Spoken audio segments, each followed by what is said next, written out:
English. Let us study English with me.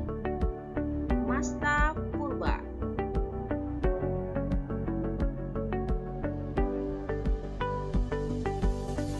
We will study about narrative text.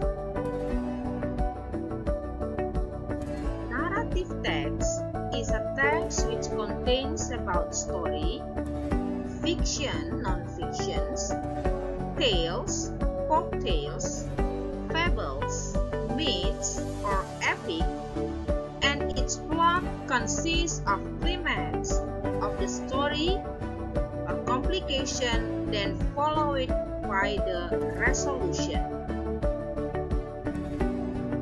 The function of narrative text is to amuse, to entertain, and to deal with actual or vicarious experience in different ways. There are three generic structures of narrative text. 1. Orientation. It is about the opening paragraph where the characters of the story are introduced. 2. Complication. Tells the beginning of the problems which leads to the crisis or climax of the main participants. 3. Resolution. The problem is resolved either in a happy ending or in sad ending. The language features of narrative text. 1. Using simple past tense. 2. Using time conjunction. 3. Using adverb of time. 4. Using action verbs. 5. Using direct speech.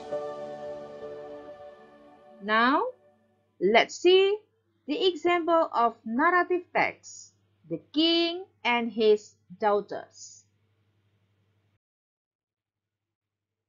King and his daughters.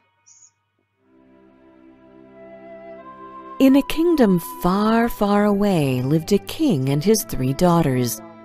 The king loved them very much, for they were good and beautiful girls. But one day he decided to test how much they loved him. The king gathered his daughters around him and asked each of them the same question. "How much do you love me?" "Oh, father," said the eldest daughter, "I love you as much as all the diamonds and all the rubies in the world, and more." "That is excellent," said the king happily.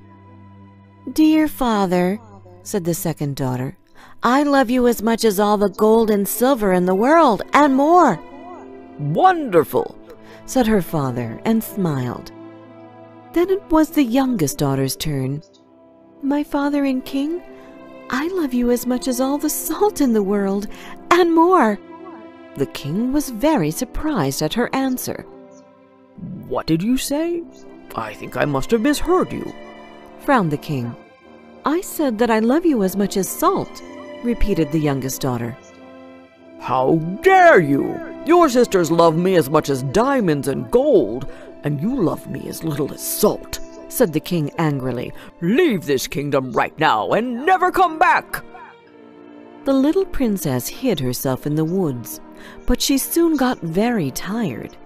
She sat on a log and started to cry, when a prince who was passing by on his steed heard her.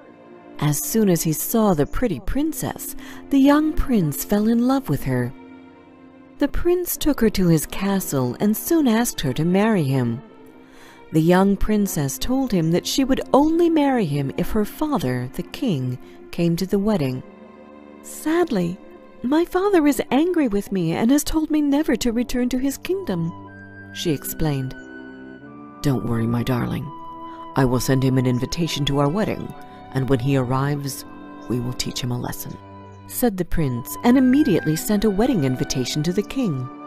But the clever prince didn't write that he was marrying the king's youngest daughter. So when the wedding day came, the king arrived. He sat at the banqueting table in the place of honor next to the prince. Then he was served a meal which looked absolutely delicious. But when the king came to taste it, he frowned and cried out, "This meal has no salt in it. I can't eat it." At once a person wearing a veil brought him salt and said, "Here you are, my king. I hope that the meal will taste better now." The king immediately recognized her voice.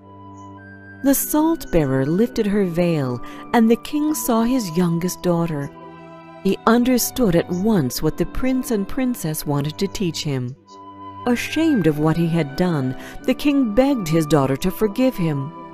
The princess cried out in joy, "Oh, my father, I forgive you, and I love you with all my heart." They hugged each other, and the king, the prince, and princess